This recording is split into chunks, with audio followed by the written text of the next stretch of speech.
हुजूर के ऐसे ऐसे आशिक हुए हैं। अल्लाह अकबर। मेरे हुजूर ने फरमाया था, मेरे सहाबा तुम्हारे लिए एक खुशखबरी है और बाद वालों के लिए 3 खुशखबरियां हैं। तुम्हारे लिए एक बार मुबारकबादी, लेकिन बाद वालों के लिए 3 मरतबा मुबारकबादी। किस बात पर हुजूर? कहा कि तुम्हें मुबारकबादी इस बात पर है कि तुम मेरे सहाबा हो, तुमने मुझे देख के कलमा पढ़ा, इसलिए एक मुबारकबादी। और बाद वालों को 3 मुबारकबादी। सहाबा कहने लगे, या रसूल अल्लाह, जमाना आपका, हम आपके जमाने में हैं, हम आपके ज्यादा करीब हैं, तो ज्यादा मुबारकबाद के मुस्तहिक तो हम हुए ना, फिर बाद वाले क्यों? तो हुजूर ने फरमाया था, बाद वाले मुबारकबाद के लायक इसलिए हैं कि तुमने देख के कलमा पढ़ा है, वो मुझे देखे बगैर कलमा पढ़ गए। तुम में से किसी ने चांद के टुकड़े होते देखे तब कलमा पढ़ा, तुम में से किसी ने सूरज को पलटते हुए देखा तब कलमा पढ़ा, और वो तो मेरा नूर देखा भी नहीं उन्होंने, कोई मौजज़ा नहीं देखा होगा, लेकिन कोई आशिक कहेगा हुजूर का इश्क ऐसा था, हुजूर का जलवा ऐसा था कि उसकी कोई मिसाल नहीं थी, तो वो भी साथ में कहने लगेंगे, लमियाती नज़ीरो कफी नजरिन मिसले तो नशुद पैदा जाना, जगराज को ताज तोरे सरसो है तुझको शहेदो सरा जाना। जब कोई हुजूर के जलवों की बात कहेगा तो वो बगैर देखे कहेंगे, सरवर कहूं के मालिको, मौला कहूं तुझे, बागे खलील का गुले, ज़ेबा कहूं तुझे, तेरे तो वस्फ ऐब तनाकी से है बरी, है राखू मेरे शाह, मैं क्या क्या कहूं तुझे। आका फरमाते हैं, तुम देख के कलमा पढ़ते हो, उन्हें मुबारकबाद इसलिए कि वो देख के नहीं बल्कि जो सुनेंगे उसी पे ईमान रखना शुरू कर डाल। ये हमारा इश्क है। लेकिन ये याद रहे, कोई भी ताबई सहाबी के बराबर नहीं हो सकता। ख्याल रखे, यहां पे मैंने अफजलियत साबित नहीं की है। कोई ये ना कह दे कि वो मौलवी आम उम्मती को सहाबा से अफजल बता के गया। अफजल नहीं बताया है, हुजूर की जानिब से जो मुबारकबादी दी गई है वो बात बताई है। इसलिए हम इस दौर में जी रहे हैं तो हुजूर से इश्क करें, हुजूर से प्यार करें, और हुजूर का इश्क ही हमारे लिए जरिए निजात है। माँ बाप का एहतराम करें, कद्र करें माँ बाप की। अगर इश्क होगा हुजूर का ना, तो फिर कोई बच्चा माँ के मुंह पे तमाचा नहीं मारेगा। अभी कुछ खबरें ऐसी मिली हैं कि बेटों ने माँ बाप को मारा है। ये हालात हो गए हमारे। हम अपने बाप पे हाथ उठा रहे हैं, अपनी माँ पे हाथ उठा रहे हैं। हाथ उठाना तो बहुत बड़ी बात है, उनके आगे नजरें उठाने तक की इजाजत नहीं है। नजरें उठाने तक की इजाजत नहीं। घूमा फिर रहा है, दुकान में बरकत नहीं हो रही, मौलाना कोई तावीज दे दो, कोई डोरी दे दो। ओ भाई, तावीज डोरी बाद में ले, जरा दिल पे हाथ रख के बता, घर से आया था तो माँ को सलाम करके आया था? अगर अभी मैं इस प्रोग्राम में हाथ उठवा लूं उन लोगों से कि जो माँ से मोहब्बत करते, तो यकीनन एक एक करके सब उठा दे। और अगर ये पूछ लूं कि कितने लोग माँ से इजाजत लेके आए हैं, तो शायद गिनती के कुछ हाथ उठ पाए, शायद कह रहा हूं वो भी, वरना वो भी नहीं उठेंगे। हुजूर से इश्क करते हो तो एहतराम वैसे करो ना मेरे हुजूर ने जैसे सिखाया। जैसा प्यार मेरे हुजूर ने सिखाया वैसा प्यार करो। अल्लाहु अकबर। और लोगों, माँ बाप होते हैं, नौजवानों, माँ बाप होते हैं। ये कितनी बड़ी दौलत है, कभी ये चले जाएं तब पता चलेगा कि हमने क्या खो दिया है। उनसे पूछो जिनके सर पे बाप का साया नहीं है, उनकी जिंदगी कैसी गुजरा करती है। मेरे बच्चों, कभी भी माँ बाप को तंग ना किया करो, अपनी ख्वाहिशात के लिए माँ बाप को जलील ना किया करो, उनके आगे अकल के खड़े ना हुआ करो। अगर कामयाबी चाहते हो उनके फरमान पे गर्दन झुका दिया करो। जिसमें बाप राजी उसमें तुम राजी हो जाया करो। फिर देखो खुदा की कसम, अल्लाह जिंदगी में कितनी बहारें देता है। दुकान खोलोगे माँ की दुआएं शामिल होंगी, घर से चलोगे माँ की दुआएं शामिल होंगी, बिजनेस करोगे माँ की दुआएं शामिल होंगी, कोई भी कारोबार करोगे बाप की दुआएं शामिल होंगी। जब ये दुआएं तुम्हारे साथ में हर हाल में रहेगी तो हिम्मत नहीं मुसीबतें तुम्हारे पास आ जाएं, आफतें तुम्हारा दरवाजा देख लें। मैंने सुना है और पढ़ा पढ़ा भी है, जब माँ दुआ के लिए बैठती है तो उसकी अकेली की दुआ, अगर उसके मुकाबले में 70 वली बैठ करके एक बंदे के लिए बद्दुआ करने बैठ जाए और एक माँ दुआ करने बैठ जाए तो 70 वलियों की दुआ कुछ बिगाड़ नहीं सकती है। एक माँ की दुआ कश्ती को भंवर से निकाल के किनारे लगा दे।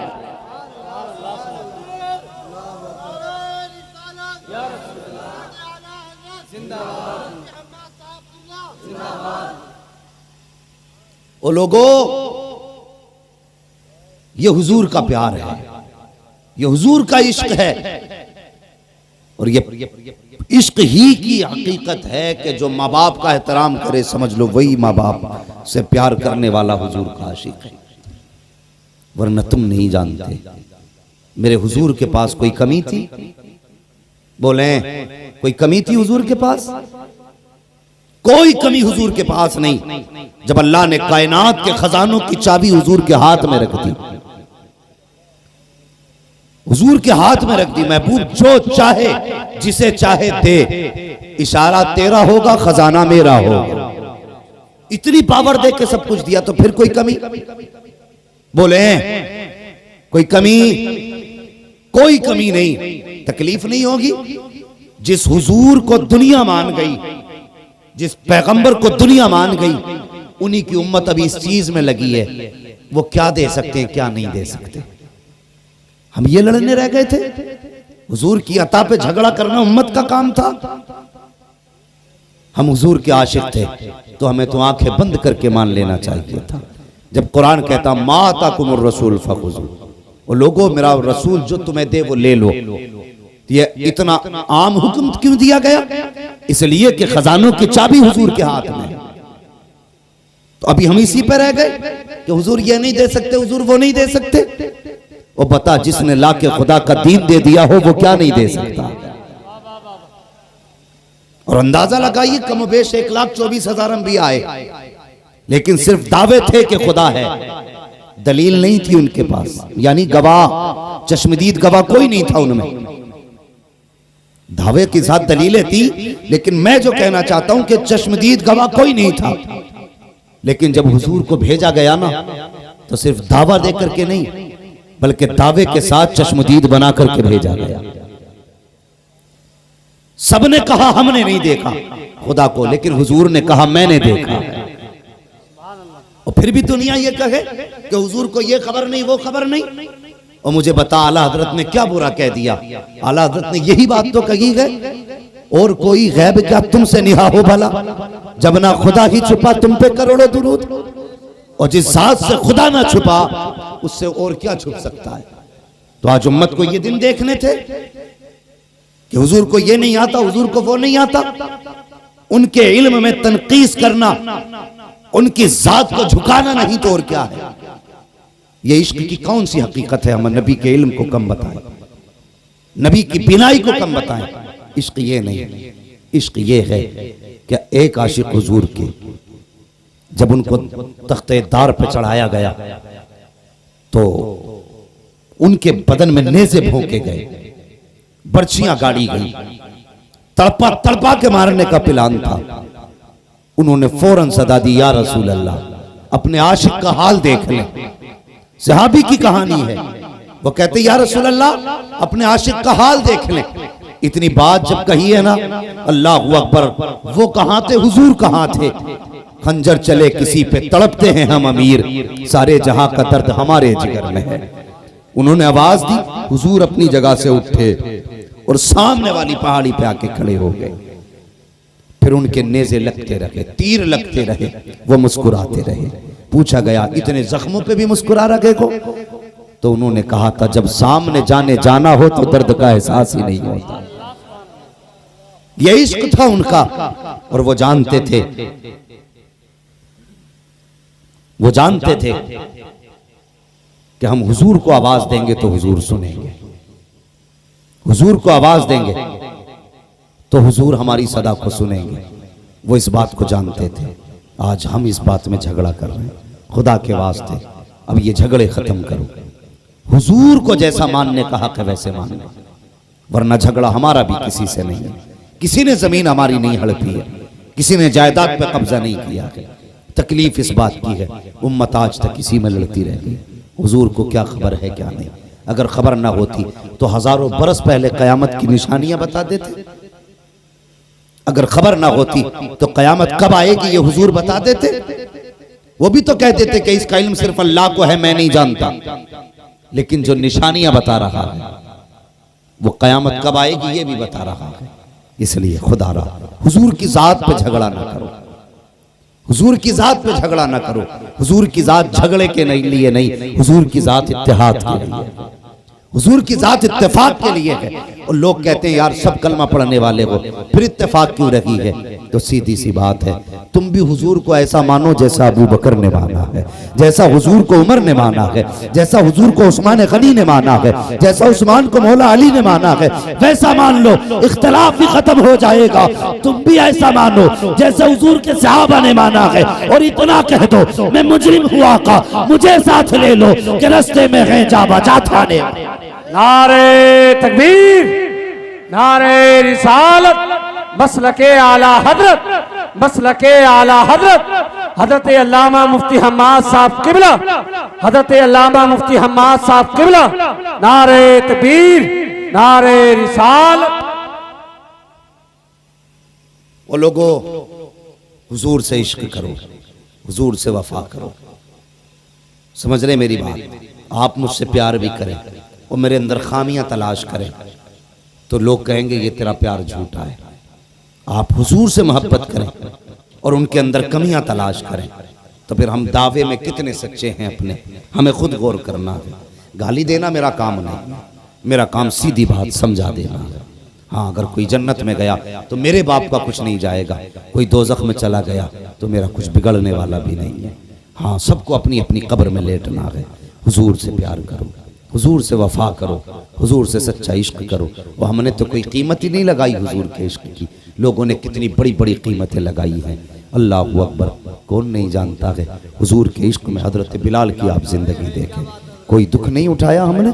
आज हम कह देते हैं, आज सोचते हैं जर्दा खाना ही ये हुजूर का इश्क है, बिरयानी उधेड़ना ये हुजूर का इश्क है, 11वीं में जाके पलेटे तोड़ना लड़ना ये हुजूर का इश्क है। हमने इसको इश्क का मैयार बना दिया। डेगों पे लड़ गए, कई जगह सर फूट गए 11वीं में, कहा किसरिये का जर्दा ना मिला।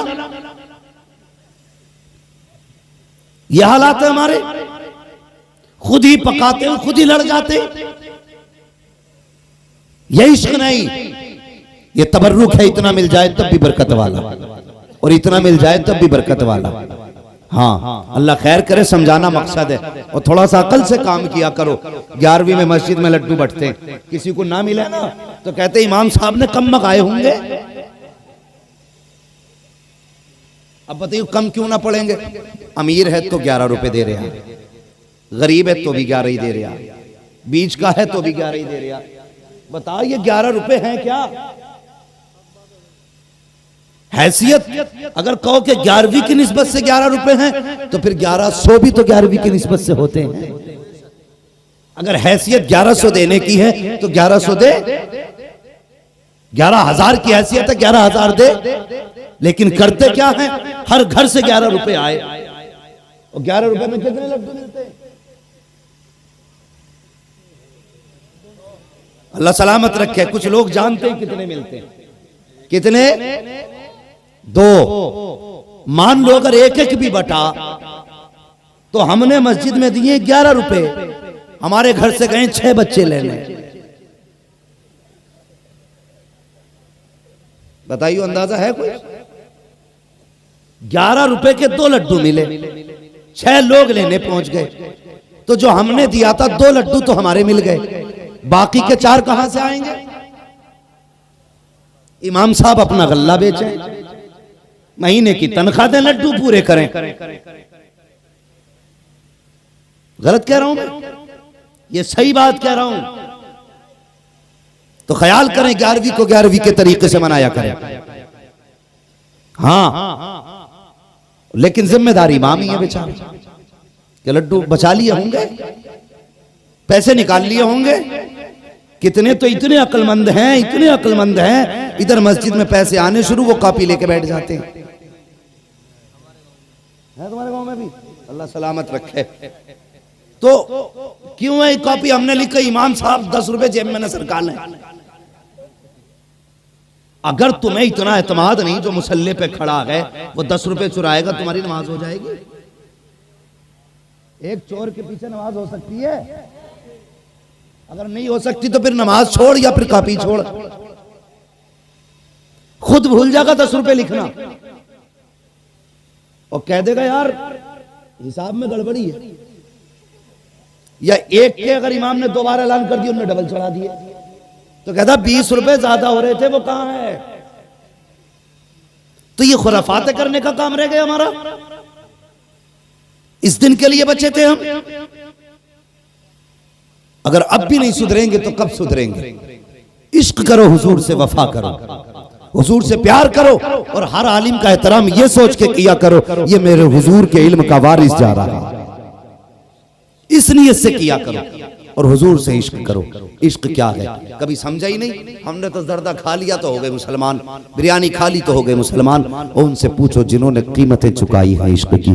अल्लाह अकबर। हजरत बिलाल को कोई नहीं जानता है, बच्चा बच्चा हजरत बिलाल को जानता है।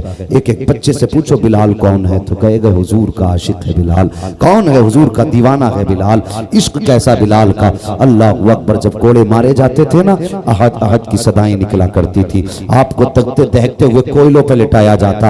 आज कहा जाए ना इस कोयले पे खड़ा हो वरना कलमा छोड़ दे, बंदा कह देगा कलमा छोड़ने तैयार हूं, कोयले पे न चढ़ाइए। यह उनका इश्क था। उनको नंगी पीट करके कोयलों पे लिटाया जाता, फिर उनकी खाल जलती, चर्बी पिघलती और कोयलों पे टपकती, वो बुझ जाया करते थे। फिर उनको कोयलों से हटाया जाता था, लेकिन फिर भी कहा जाता था बिलाल अब भी मान जा। तो मुस्कुरा के कहते थे जान तो दे सकता हूं, दिया हुआ ईमान नहीं दे सकता हूं। अल्लाह अकबर। ये इश्क था उनका। और इश्क हो हुजूर से तो फिर बंदा कहीं भी हो तन्हा नहीं होता है। अगर जंगल में भी सदा दे दे तो हुजूर का जलवा निगाहों के सामने होता है। यही बिलाल है। उमैया ने हाथ रखे तख्त के नीचे, दोनों पाए रखे हैं हाथ के ऊपर और उसके ऊपर से बैठ जाता है। जब उंगलियों पर तख्त का वजन आया, उंगलियां फटी, खून बहा। पहले तो चीख निकली लेकिन फिर बिलाल सुकून से लेट जाते हैं। सारी रात सुकून में गुजरी है लेकिन खून हाथ से बहता रहा। सुबह को उठ के उमैया ने कहा बता तो बिलाल आज की रात कैसी गुजरी है?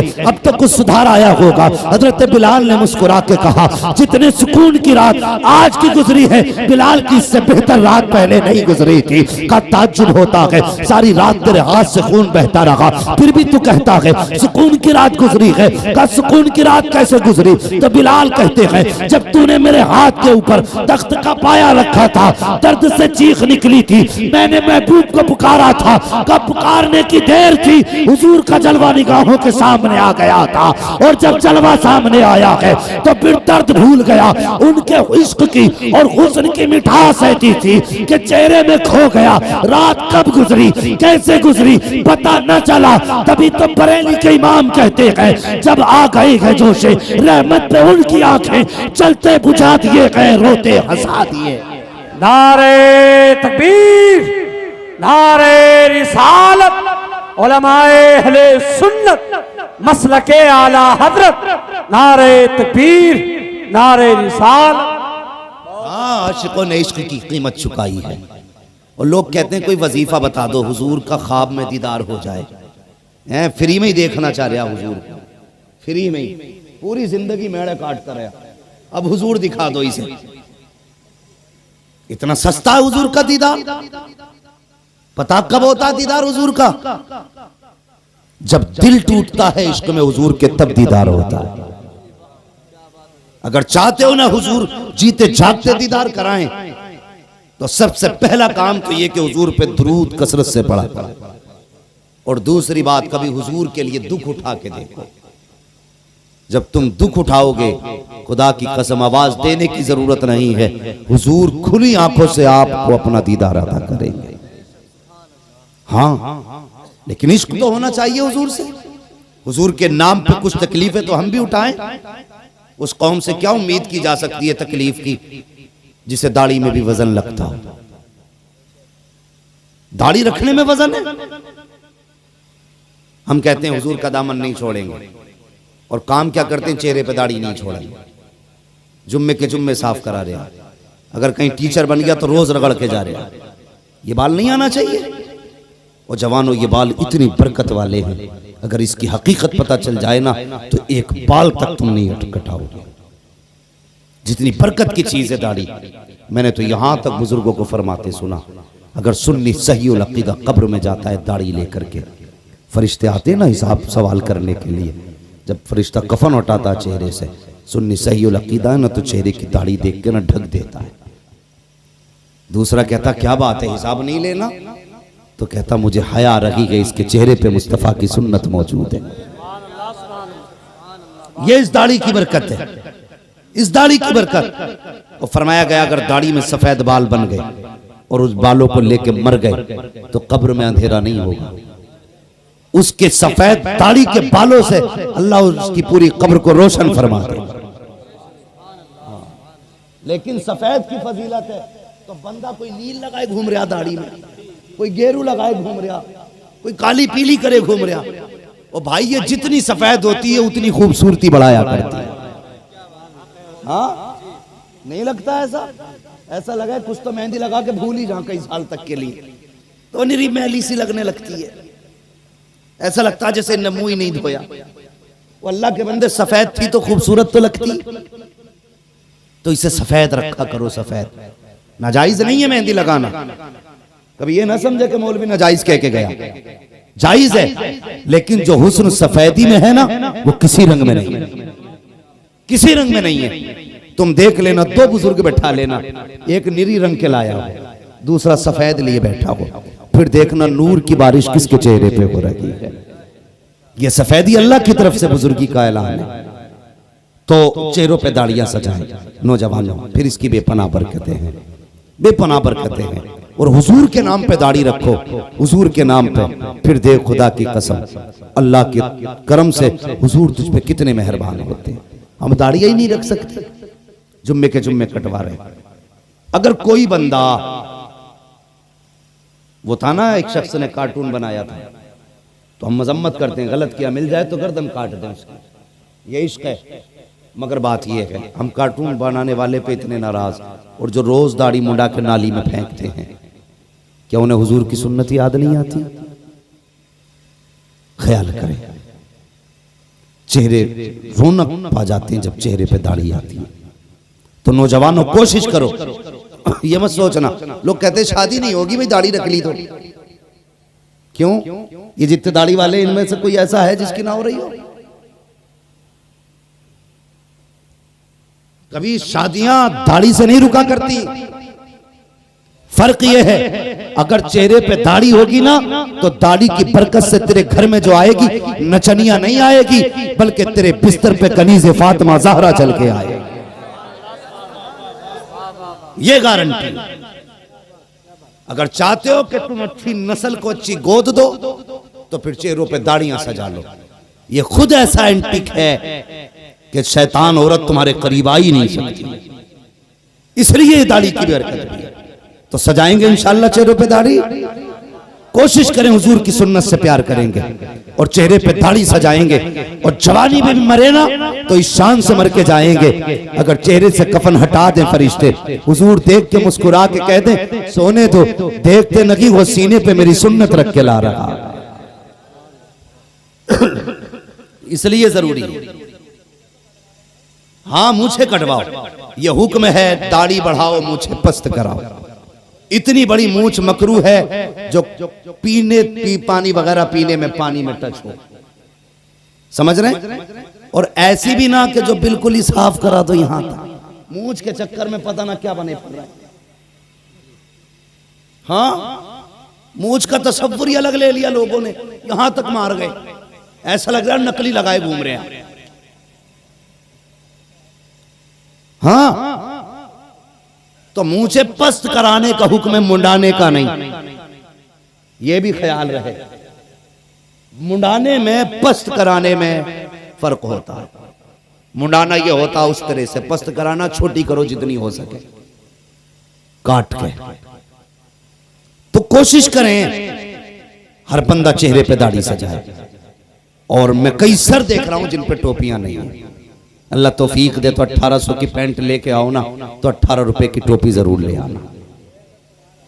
अगले प्रोग्राम में कभी हाजिरी हो ना तुम्हारे गांव में, नसीब से तो अल्लाह करे सबके सर पे टोपियां होनी चाहिए। बोलो इंशाअल्लाह। ओ शर्मा मत जवान, शर्माने की बात होती तो मैं खड़ा करके कहता टोपी कहाँ है।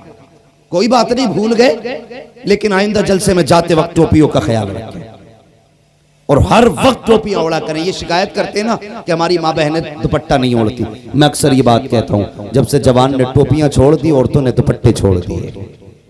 आप टोपी ओढ़ना शुरू कर दो, बेटियां दुपट्टे ओढ़ना शुरू कर देंगी।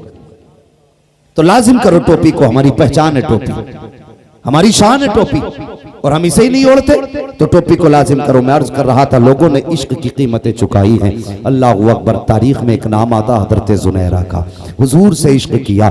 अल्लाह अकबर। हजरत जुनैरा ने जब इश्क किया ना हुजूर से, हजरत उमर उस वक्त तक ईमान नहीं लाए थे जब इन्होंने कलमा पढ़ा था। जब कलमा पढ़ा ना तो हजरत उमर को पता चल गया। बुलाया हजरत जुनैरा के मालिक ने, कहा देखो उमर ये कलमा पढ़ चुकी है। हजरत उमर ने दुर्रे मारना, कोड़े मारना शुरू किए, या जो आपके पास चीजें थी मारने की उनसे मारना शुरू किया। अगर बात करें कि ये कोड़ा तो सल्तनत में था, लेकिन उस वक्त रिवाज था कोड़े मारने का, तो उस वक्त भी कोड़े मौजूद थे। जिस तरह से भी आपसे मारा गया, जब मारते मारते थक गए तब हजरत जुनैरा ने कहा था उमर पानी पी लो, फिर मारो। हजरत उमर ने पानी पिया, फिर मारा, का कलमा छोड़, लेकिन कलमा नहीं छोड़ा। अल्लाह अकबर। वक्त गुजरता गया, हजरत जुनैरा ने कलमा नहीं छोड़ा।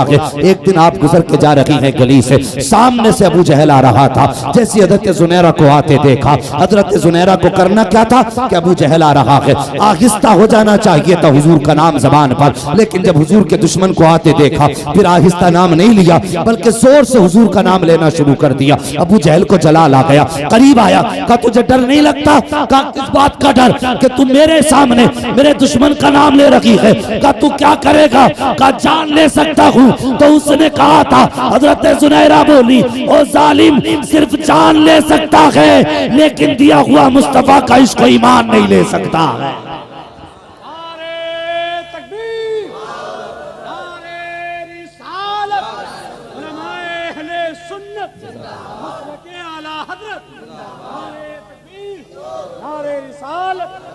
ये हजरत जुनैरा का इश्क है।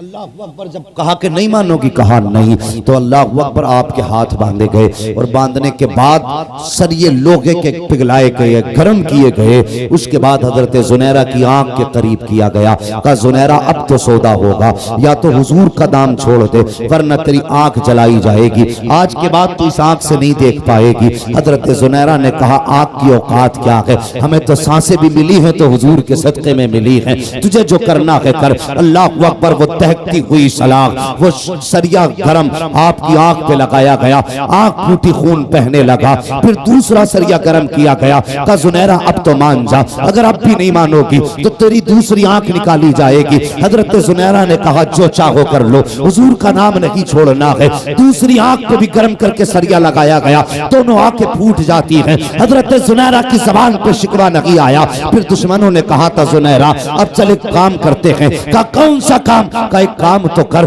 जिसके नाम पे तूने अपनी आंखें गवाई हैं, अब उसे आवाज दे, अगर उसमें पावर है तो वो आके तेरी रोशनी लौटा दे, अगर हो सके तो वो तेरे बंधे हुए हाथ खोल दे, बुला उसको। अगर तुझे लगता है वो तुमसे प्यार करता है तो आवाज दे के देख। हजरत जुनैरा ने इतना सुना है, चीख निकल जाती है हजरत जुनैरा को। उसी चौक में दुश्मनों ने छोड़ा है, हाथ बंधे है, जमीन पे पड़ी है हजरत जुनैरा, आंखों से खून बह रहा है। जब ताना हुजूर के इश्क का दिया गया तब हजरत जुनैरा ने आंसू बहाए और रो के कहती ए मेरे मालिक मेरी एक आंख गई, मैंने शिकवा नहीं किया, मुझे कोड़ों से मारा गया, मैंने कोई शिकायत नहीं की, मुझ पे जुल्म किए गए, आज तक कोई शिकवा नहीं किया, मैंने दोनों आंखें गवा दी हैं, आज तक कोई शिकवा नहीं है मेरे मालिक। लेकिन आज बात तेरे महबूब की शान की आ गई है, आज उनकी इज्जत व अजमत की आ गई है।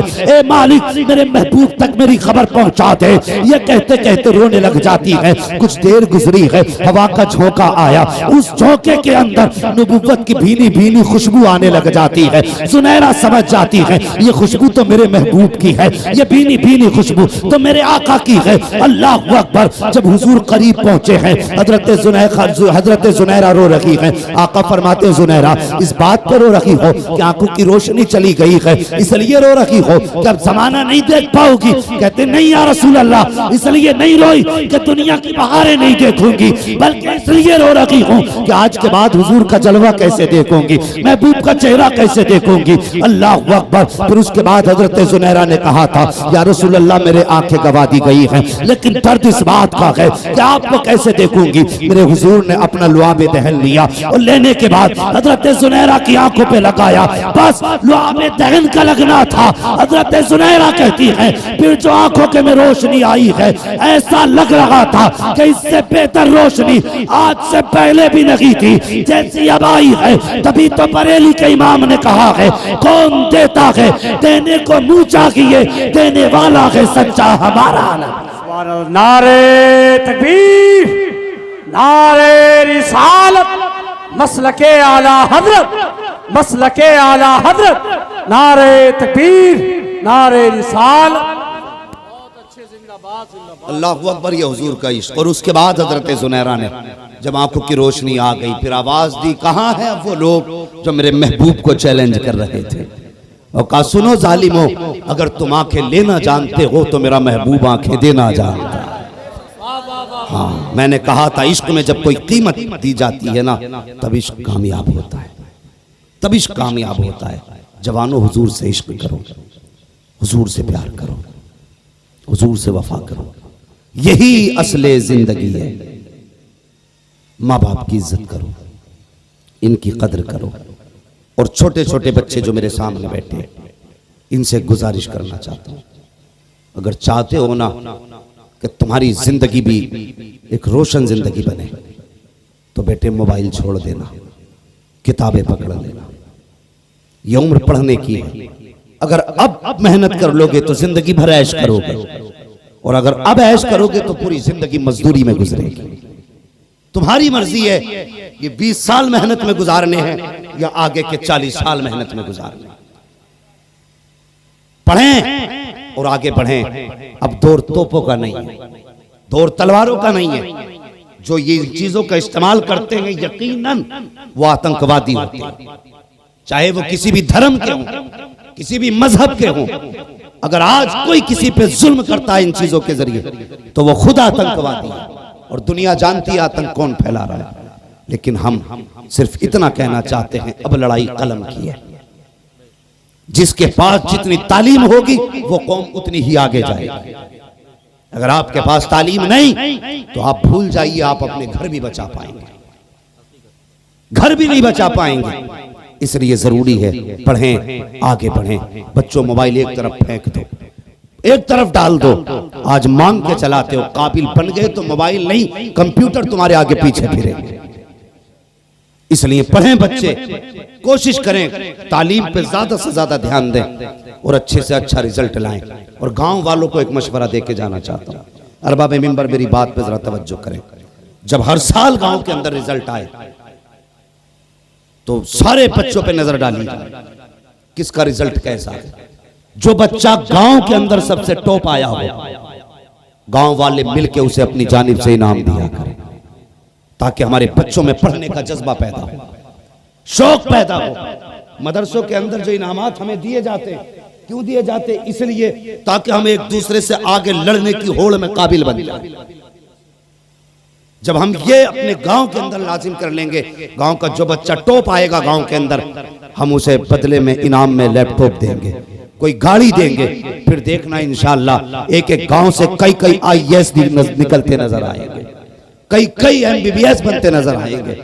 लेकिन हमारी कौम का सबसे बड़ा अलमिया यह है, हमने हाई स्कूल पढ़ाया, बहुत पढ़ा लिया लल्ला को, अब दुकान करेगा लल्ला। कितना पढ़ा लिया कि गुणा भाग सब कर ले। ऐसा लग रहा है गुणा भाग जो है ये बस आदमी को इंजीनियर बना दिया।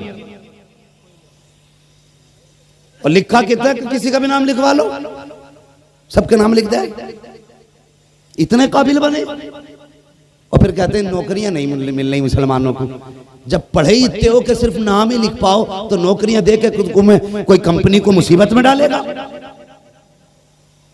मैं कहता हूं किसी मर्ज का इलाज बन जाए। कहते लोग मुसलमानों को नौकरी नहीं देते। मुझे बताओ, लॉकडाउन लगा था, लॉकडाउन लगा था, सारी दुकानें बंद थी। अगर किसी ने आधा शटर खोल लिया तो ऐसा लगता था जैसे सभी ईद की नमाज पढ़ने जा रहे हैं। किसी ने उस दुकान पे जाते हुए देखा कि किसकी दुकान है, इससे नहीं लेंगे, ये हमारे धर्म का नहीं है, ये हमारे मजहब का नहीं है, मंडल मिल जा चाहे कोई भी दे जा। क्यों? तुम्हें जरूरत थी और उसके सिवा कहीं था नहीं।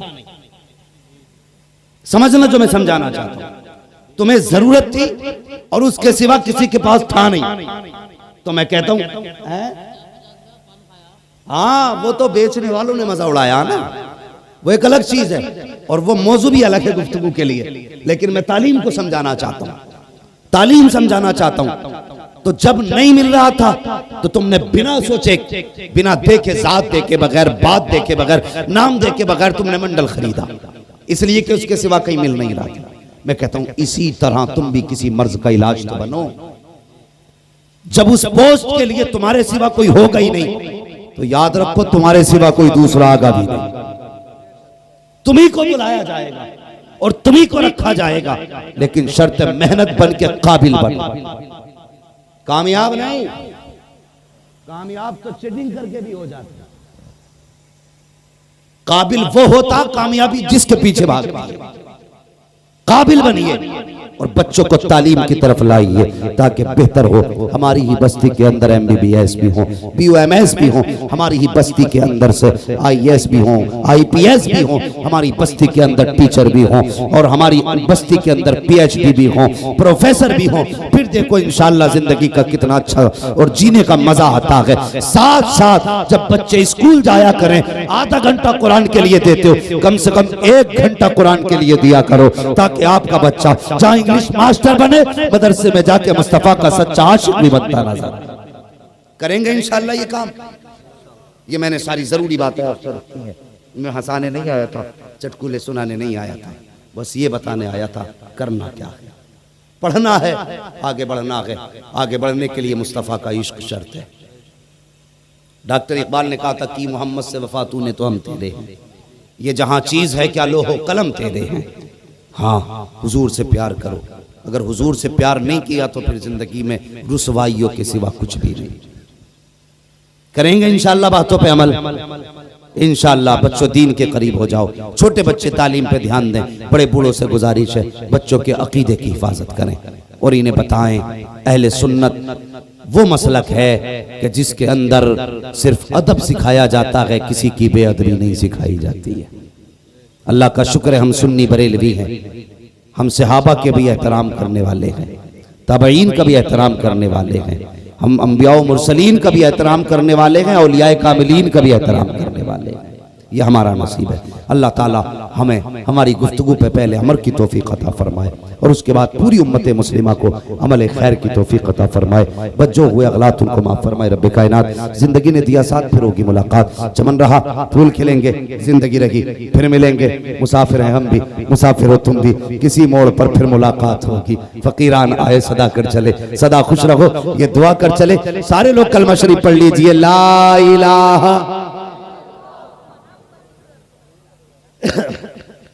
बहुत थके भाई।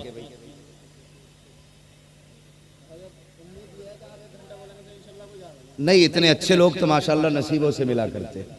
अल्लाह सलामत रखे। इसकी परवाह मैं कभी नहीं करता कितने लोग हैं। अगर ऐसे आशिकों का मजमा हो तभी तो बोलने में मजा आता है और तभी देख रहे हो पसीना है बोलने में। अच्छे लोग मिले, बोले जरा या रसूल अल्लाह। ऐसे नहीं बोलना है। मैंने पूरी तकरीर में हाथ उठाए तुमसे, कोई शिकायत मैंने इसलिए नहीं उठवाए, तुम्हारी मर्जी, बोलोगे तो सवाब तुम्हें मिलेगा, इसलिए तो नहीं उठवाए ना। अब मैं कह रहा हूं जरा बेदारी दिखाएं, कहें या रसूल अल्लाह। नहीं, कुछ बड़े लोग नहीं बोल रहे, वो ये सोच रहे हैं हमारी शान के खिलाफ है, हम ठहरे बड़े, तो ये ना सोचे। हुजूर की चौखट में बड़े बड़े ताजदारों के ताज ठोकरों पे पड़े रहते हैं। हाँ, और जो जितना नीचा होके आता है ना इस चौखट पे उतना ज्यादा लेके जाता है। तो अकड़ के नहीं बैठना, हुजूर का गुलाम बन के बैठना। और गुलाम कभी चुप नहीं रहते, महबूब के नाम पे जुबानें खुला करती हैं गुलामों की। जरा छोटे बड़े सब मिलके कहते हैं या रसूल अल्लाह। नहीं यार, तुमने इससे ज्यादा इलेक्शन में शोर मचाया था। हाँ, कैमरे वाले कह रहे थे चुपो चुपो, लेकिन ये चुप ही नहीं रहे थे। आज हम कह रहे हैं बोलो, बोल ही नहीं रहे। जहां बोलना होता वहां चुपते, बोलते नहीं, जहां चुप ना होता वहां चुप नहीं होते। जरा बोल के दिखा दो, जरा कहें या रसूल अल्लाह। सलामत रख के माशाअल्लाह तबीयत खुश हो गई। या रसूलुल्लाह, जिसने सबसे ज्यादा तेज कहा हो उन्हें आज की रात के सदके अपना मदीना जरूर दिखा दें। माशाअल्लाह, अल्लाह सलामत रख के और जोर से कहते हैं या रसूल अल्लाह।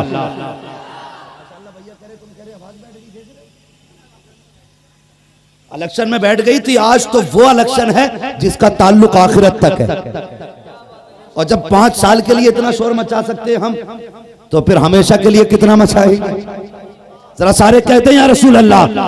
आदम के बेटे शीश, शीश के बेटे यानस, यानस के बेटे कैनान, कैनान के बेटे मेलाइल, मेलाइल के बेटे ब्यारत, ब्यारत के बेटे इदरीस।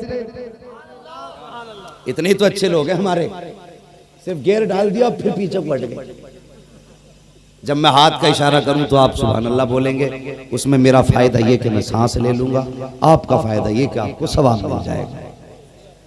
ठीक है, तो मेरे फायदे से किसी को तकलीफ तो नहीं है ना?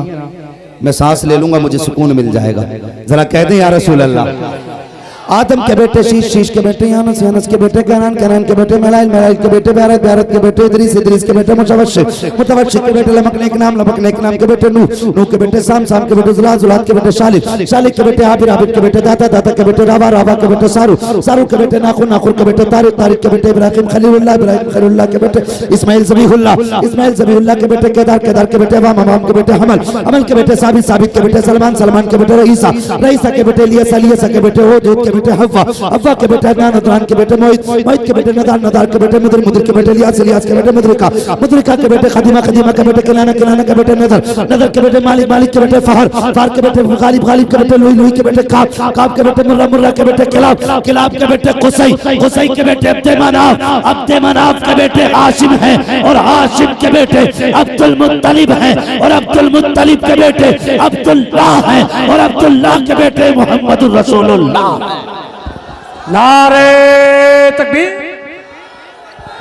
नारे रिसालत, मुफ्ती हम्माद रज़ा साहब क़िबला, नारे तकबीर, नारे रिसालत।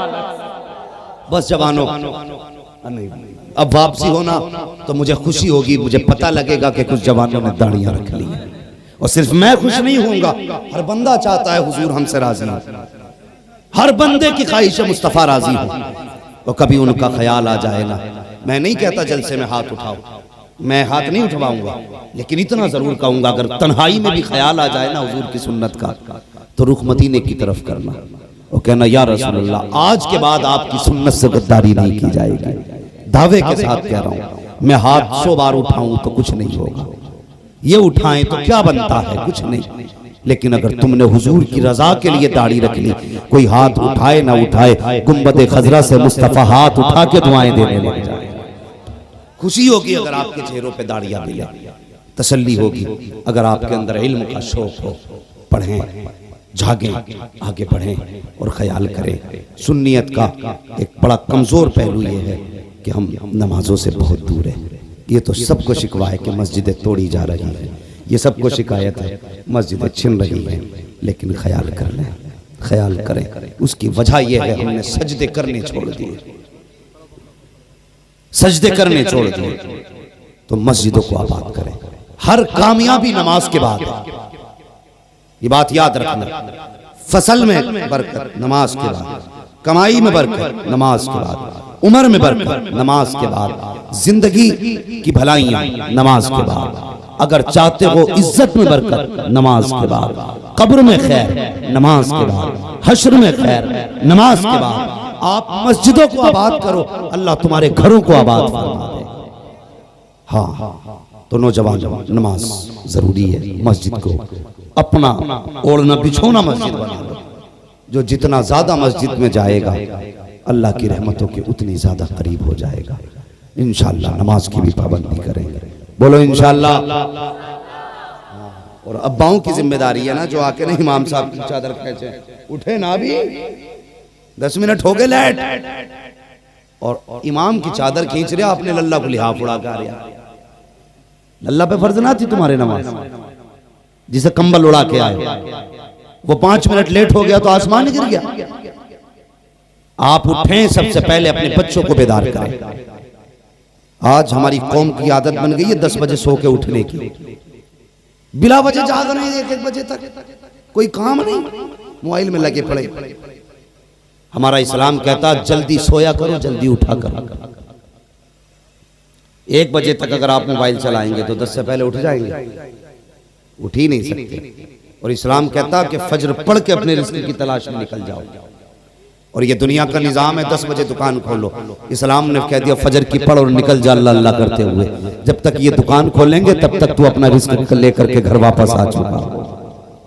तो सवेरा उठा करें, बच्चों को भी उठाएं। अल्लाह ताला हम सबको अपने महबूब के प्यारे फरमान पर अमल करने की तौफीक अता फरमाए और हमारे नौजवानों को, बुजुर्गों को, बच्चे बच्चियों को, सबको हुजूर का सच्चा इश्क अता फरमाए, सच्चा प्यार अता फरमाए। बस मौला करीम मेरी गुफ्तगू पे पहले मुझे अमल की तौफीक अता फरमाए, उसके बाद पूरी उम्मत मुस्लिमा को अमल खैर की तौफीक अता फरमाए। सारे लोग कलमा शरीफ पढ़ लीजिए, ला इलाहा इल्लल्लाहु मुहम्मदुर रसूलुल्लाह अस्तगफिरुल्लाह रब्बी मिन कुल्ली ज़ंबिन व अतूबु इलैहि व मा अलैना इल्लल बलाग। अस्सलामु अलैकुम व रहमतुल्लाहि व बरकातुहू।